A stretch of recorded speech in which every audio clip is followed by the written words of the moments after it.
So let's start off with sort of telling us a little bit about you and why you are running for mayor again, for re-election. Okay. So part of that is because I love Arlington so passionately and so deeply. And I believe I grew up with a value of you have to give back.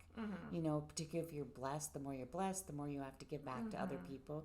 And I feel like this public service does that. Yeah. I feel like I have a good understanding and vision of Arlington, where the gaps are, where we're not meeting people's needs, most importantly, and how we can build our community in a way that meets more people's needs. Yeah. So I moved to Arlington when I got a job here. I lived in Renton at the time. Oh, wow.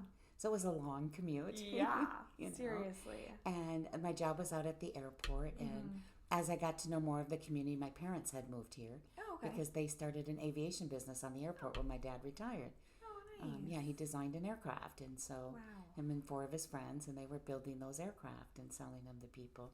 Wow. And that's my really parents just loved it here. So I was here all the time. cool. Right. And then I started to feel like it was my community, like I was attached to it.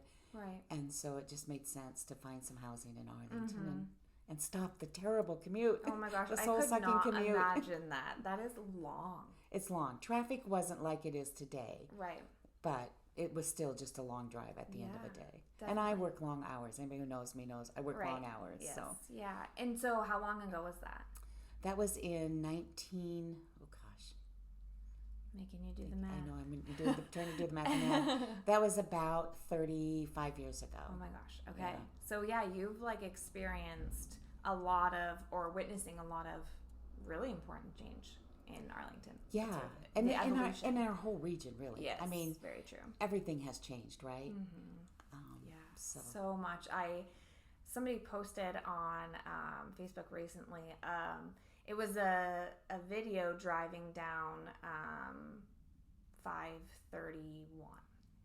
And it was back when there was cornfields where Amazon is and the houses. And I mean, that wasn't even that long ago. But rewatching that was so interesting to see. And like, gosh, I want to see more of those from over the years. Yes, too. I've seen videos where the traffic supply store is now, and it was a food pavilion Right. before that.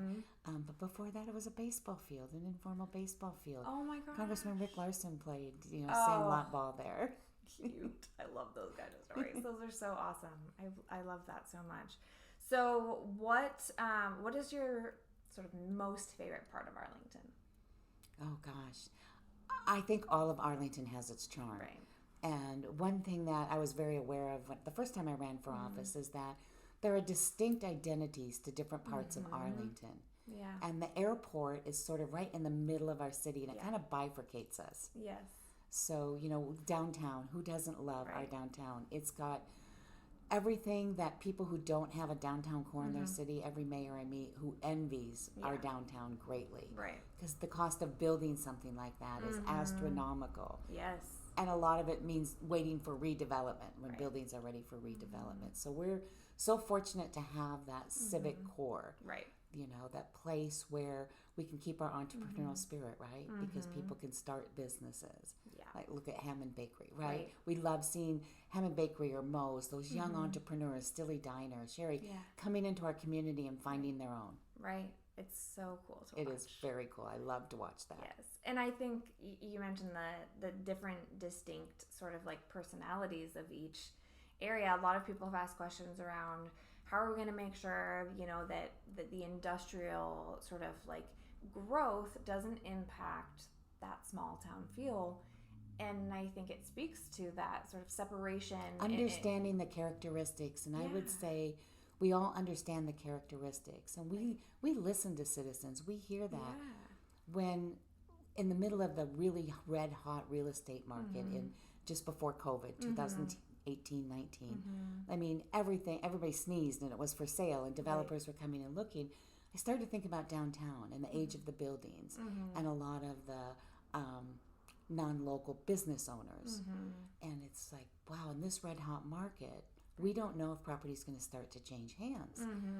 That will always impact our culture Right. Unless there's a plan or a vision. So we hired Western Washington University Sustainable Cities program. Okay.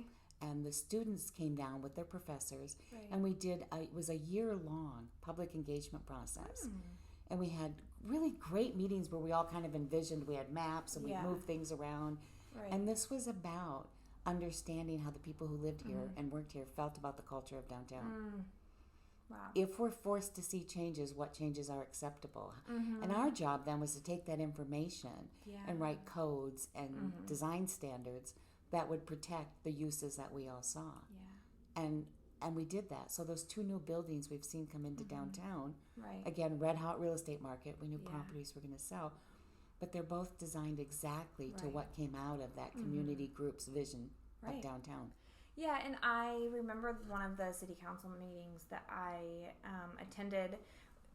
There was conversation around, aesthetically what the downtown area looks like and the requirements, and then we were going for a grant, and I was like, I really need to think about, if I were to get this grant and I were to get this building and I wanted to renovate it, how would I need to make sure to comply with those designs? And went online and was talking to the planning department, which I would pay someone money to find me a better planning department. Literally, those people are so smart, I so hear that kind. all the time.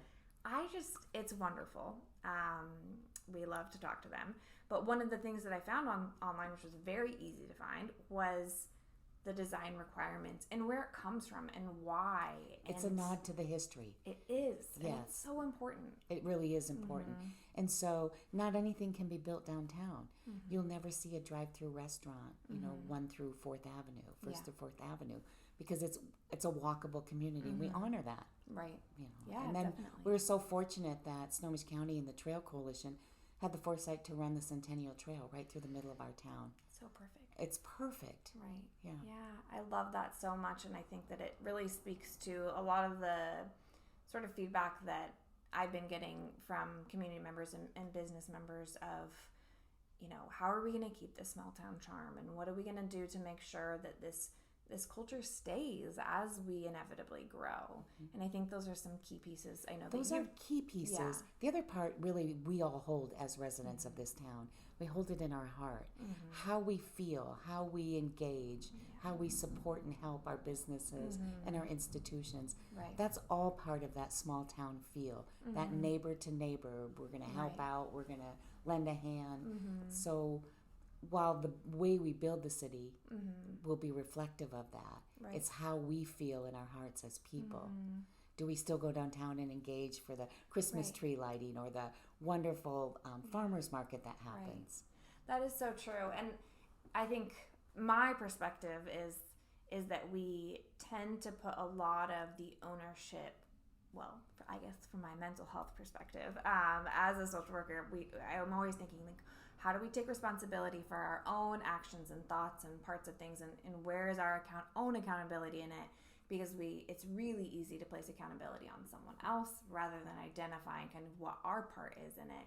And so when we see, questions around that, of what are you as the mayor going to do to keep this small town feel, we also need to think of what are we as the community member doing to also engage in that and have our active role. So what's something that amazes me every election cycle is how little as a community we understand the planning process. By regulation, it's the community's planning process. We've done 27 surveys and 6 community meetings this year, specifically to go over what do you want when we redesign this road, or we're redoing our comp plan. So help us figure out where the new housing goes. And there is such a small amount of engagement. It's like our elections. A very small percentage of people actually come and engage with this wonderful city staff. Right. Who's there to educate and take your opinion. And we need that kind of opinion. It's if I could change anything about Arlington, it would be to have more global understanding of everybody's own individual power in that process. Yes, and that, I love that you say that, because one thing that sort of lit this fire that I had after the forum of being like, I want to talk to everybody, is that there were 35 votes between you and Dawn last election, right? And what an amazing opportunity to be a community member where your voice and your vote matters that much. 35 people could have voted in a different way or engaged, period. And it could have but changed. we only had 30% of the voters vote in that election. Exactly. Yes. You know? And so, like, people could vote. People should vote more. They should engage more. They should learn more. And I think... And it has to be easier for them to learn. Yes. I mean, it's really hard. And it took me a long time to understand all of the nuances of the planning process. Gosh, I could imagine. You know, and it's like... most people don't understand this. So I'll give you an example. If a citizen writes to me and says, this is a terribly dangerous intersection, it needs a stop sign. Right. You would think like the city could go, oh yeah, we'll put a stop sign in there. Let's go purchase that stop sign. Paint there are the actually stripe. regulations around that, and I had no idea. Wow. We have to do an analysis, and there's 7 different criteria points, and we have to meet 4 or 5 of those in order to change that traffic pattern, probably. In order to put a stop sign in, and that's according to this national standards of traffic and road regulations that are out there. Could we just ignore it? We could. Would that, then the liability would be on the city. These standards and regulations are in place for a reason. Yeah, safety. You know, safety. Yeah. Roads have to be safe. You put a stop sign in there, it wasn't done right, or it wasn't noticed right, it wasn't engineered right, and somebody gets hurt. Right. Then the city's liable. And so, I think of the stop sign that was added right by the Innovation Lab downtown. And there's this truck that parks there occasionally, like right next to it. And it perfectly blocks the side of the stop sign. And I'm like, oh my gosh, I have so many times gotten to that stop sign and been like, I know to stop. But there is that thing that if you don't know about it, I mean, I could even imagine the amount of effort that needs to go into informing the public of a traffic change when it happens or when it's about to happen. It's a months-long education process, even for traffic enforcement. Yes. We would rather educate than enforce. Right. Yes. Yeah. So, but and change is hard, right? We hard. all fall into routines. Yes. Every one of us are subject to that. We fall into routines where almost sometimes we're doing things by rote because we know it so well, and then something changes. Right. Yeah, and that's also when you start doing something for so long, this sort of, it becomes second nature, and then you can miss things, too. So that change can be important, but I wonder, this is what year number are you on as mayor? 12. Okay. So in all of those years, what are some like key things that you do sort of to make sure that your passion has continued to be invigorated, that you're staying at the top of your game as far as like knowledge and things like that? Oh, that's a great question. Well, I'm a voracious reader, and I like to think of myself as an intellectual. So I love to go engage in conversations with people. I travel to other cities and conferences and tour their parks and their setups and see what we have. And we always come back with ideas. Right. Oh, that's kind of cool. Would this work for us? Right. Would people engage with it? Where would we put it? What are the costs? Right. It's easy to stay up on trends that are coming. For instance, pickleball has taken off, oh my right? Gosh. As this national, the fastest growing sport in the nation. And pickleball courts are going up anywhere. The county approached me and said, we want to build, we have some funds to build some pickleball courts, but we don't want to put them in county parks because we'd rather have them where there's more population in a city. Would your city be interested? It's interesting. Like, that would be like, that gets people outside. It gets us to interact with each other. And it's supposedly a sport that almost every physical level can play. Oh, wow. Yeah, so I never even considered that. Yes, I went and talked to an instructor in Marysville. It's like even people with bad knees can play pickleball because the courts are so much smaller. It's not like tennis; you're not running all over, and so it's good exercise for people. I love that. I wonder, do you know where this trend started? Probably on TikTok, I feel like. Well, actually, pickleball was invented by a state legislator from the state of Washington in Bainbridge. Oh my gosh, I had no idea. Bainbridge Island, yes. I love that. I love that the history is local on that one. That is wonderful. What do you think is one of the sort of biggest misconceptions or misunderstandings of sort of the mayor's office, and what role you have and what you can and cannot do? Oh, that's a great question. So Last Friday, I was a guest speaker at 5 high school government classes, specifically to kind of understand how local government works. Interesting, I love that. It was great. These kids had wonderful questions, and they were very engaged. Yeah. But there's 3 branches of government: executive, legislative, which is the policy making, and judicial, which is the criminal justice system. The mayor's office is part of the executive branch. So I don't actually have a vote on council. I have never voted in the 12 years in office, not on the comprehensive plans, not on the growth plans, not on development agreements. None of that does the mayor get a vote in. Interesting. You know, so I'm part of we bring things to council. I make sure that we hire the best, most well-educated, culturally acceptable staff that we can. You know, that the city runs well for the citizens, that you can get your questions answered, that we're responsive. When you were looking at the building, that you went in and you felt that you had staff that would help you and explain how things work. That's my responsibility, is to ensure that happens, to ensure our systems stay in place, to prepare a budget that lives within the means. That part, I actually love that part of the job. I'm a numbers person. I love that kind of data, and I was probably part of that general population that had negative feelings about government before I was there. Like, you know, just waste and abuse, fraud, you know, all those terms that are just so, without knowing, we just say those things. There must be waste. They're spending that much money, because sitting at home with our budgets, how do we imagine administering a $53 million budget, right? Without having waste in there. But I would say we don't have waste in our budget. I run a very lean, effective organization, you know, where people understand we're all on the same page in terms of the mission. We talk to each other. I make sure all my directors understand. They get input as we create this vision for the city of Arlington. And we bring it to the council, the legislative branch, who are the policymakers, who make the yes or no votes, who decide that this is the direction or not the direction. And I think most people don't understand that. Yeah. And the importance of the role of your council members. That, like, you need to get to know those folks. You need to be having conversations with them. If there are things coming up that it's well within your rights and duties and abilities to have conversations with them as well. Writing to the mayor, obviously, you know, is great. You get a response. Yes, but it's also the person who's going to be voting to represent you is your council members. Right. Yeah. Right. So you should be talking to everybody and ensuring everybody's doing the research and reading the data and has the ability to comprehend it, you know, so that we're making decisions for what the city looks like in 30 years. Like, these aren't instant decisions. Like, this growth, the industrial center, this was all determined in the last comprehensive plan update. And that was a while ago. 8 years ago.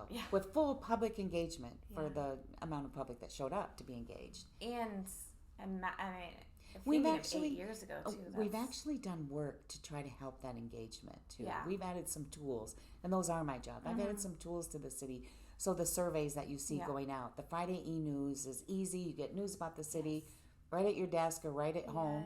Easy to understand, tell you what's going on. But we've also then been embedding our surveys in there. Hey, here's another way you can give us input. We mail postcards, do the QR code. It'll take you straight on your phone to the survey. Yes. And that's one thing too, as a community member, that we, you know, often get those newsletters, and I think my inbox is a little bit spammed with newsletters at the moment, but I do keep my eye out for the ones that I know make more of an impact for me. We all do that. You know, so it's the Stilly Valley Chamber and the city, you know, the city of Arlington ones. And the amount of information that is in the city newsletter is so amazing. I find so too, and I gotta highly commend that staff. That they keep their hands and awareness on 42 different things happening at the same time, it's impressive, in order to ensure that our citizens are getting that information. When I became mayor, the city was the first year you're mayor, you inherit a budget that before you were on the council or you know, this is the budget you have to live by, and the city had some big financial challenges.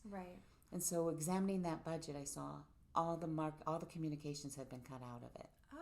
At that time, the city was hard mailing 4 times a year a newsletter to residents, and I'm like, okay, we're in 2012. We have these electronic means of communicating Yes. that are relatively cost free almost, except for staff time. We can still communicate without breaking the budget, you know. So that's when we developed the e-newsletter. That's when we developed, you know, we would reach citizens more often, you know, once a week, let them hear what the city's doing, and particularly when we're through a budget crisis, because then you are going to have changes, and we need to be communicating what those changes are. Yeah, definitely. And I think that is one way to sort of share changes that people might not understand otherwise. But what is another way that if there were, I don't know, like sort of tougher subjects or things that might be more complex for just the average person to sort of know? I thought of something, and I was going to say it, but I didn't have enough time at last night's forum. Oh, yeah. But we were asked a question, like, as you do this comprehensive plan update, what would you like to change in it? The one thing I would like to change is I would like to have a dashboard for the comprehensive plan that runs for the whole 30 years of the comprehensive plan. So citizens can look at it and see if we're meeting our marks. We're allocated this amount of population to absorb. We have to plan for the appropriate housing for that population. So I think it would be helpful for people to see a dashboard that says, here's how many jobs we've brought in. You know, here's how many new housing elements have been brought in. This is where we're going. This is our plan. And so just bring people in the dashboard. They can follow the plan. Here's the road improvements. I bet, you know, in any of these forums, I'd say, raise your hand if you've read our transportation improvement plan, which we do every year, and it's a 6-year plan. So you know what roads we're focused on and you know where that information came from. But I think if we could have some dashboards that citizens could see. You know. Yeah, I think of, you know, all the different ways, so teaching, and like all the different ways that people absorb information. Some people are listeners, some people need to use their hands, you know. Some and people are visual, they need graphs and charts and pictures. Exactly, and so I think of the street fair this year, actually. My husband and I walked through and talked to one of the planning guys, and we had to be like, okay, we're going to walk away because we chatted with him probably for 15 minutes, and we could have stayed for hours because the way that he explained things was so easy to absorb, and he has such knowledge of the community that he could tell you what used to be there and when he grew up, what it looked like, and this is what we're evaluating. That history is so important. And I think it just speaks to the uniqueness of our community and just... I think so. And that was one of the things I challenged my staff with in the very beginning. You know, I would look at all the communication because it's like, are you talking to the citizens or are you talking government to government? You know, like government speak can be very different. It's full of acronyms. I've told every director, when you're at a council meeting presenting to the council, the public who's listening, please don't use an acronym unless you explain what it is. You know. And like that true life experience of something. And I think that's why this gentleman did such a good job, because he was able to say, you know, this situation, the reason why we've paused this is because we want to watch the ground for a bit. We understand the devastation that happened in Oso, for example. We want to make sure that our community is super safe. So the reason why we're pausing is because we're watching the land move. Whoa. Like, and that is all changing with our climate impacts. You know, these things we used to call generational storms or generational weather events, once in 100-year flood or once in 100-year fire. They're no longer once in 100 years. They're impacting communities across our country every year. And so we have to be more cautious about those things. I guess maybe, I mean, I have so many questions and so many things I love. I'll try and be shorter in answers. No, I love it. I love it because I think it also, it just gives us that whole feel of who you are and why, because I can feel the passion about the things that you know too, which I think is so important. But what would you say is sort of maybe something that doesn't get asked of you often in forums or in conversations that you think is really important for people to know about you and your you know, position? And okay, well, we kind of explained what the mayor's office is and what it has control over, or doesn't have control over. I don't know. I guess I would say maybe I'm going to answer the question, what would I like people to know about me? Yes. This kind of engagement you and I are doing here today, and you've known me a while. Right. This is normal for me. People write to me or email me and say, I have questions for you.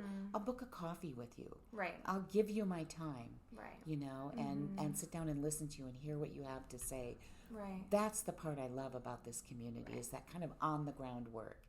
I am out and about in the community all the time, and I make myself available to the citizens who want to understand something or want to give me an idea. I mean, I've had a lot of great ideas that people think were mine, and they came from somebody in an email, and I tell you, that's a great idea. I'm going to see what we can do about that, you know? Yes, I can see the benefits in that. So it's an open door policy. Right. You know? Yeah. And I really, really hope that people take you up on that invitation of I am here. I would rather sit down to have coffee and really listen to you than to have a 20-minute conversation in the grocery store while my husband's waiting at home to finish dinner for the ingredients that he missed, you know? Right. Yeah. Or even email or phone calls. We've gotten so used to that as a communication method, but just in general, because we're busy, but also COVID and relying a lot on I also that. love connecting citizens to the right staff members. Honestly, I cannot praise the staff at the City of Arlington enough. I think they are brilliant. I think they are the top of their game. I hate when I lose any of them. And I know other cities want some of them. Yeah. I get that because they're really good and they're really smart.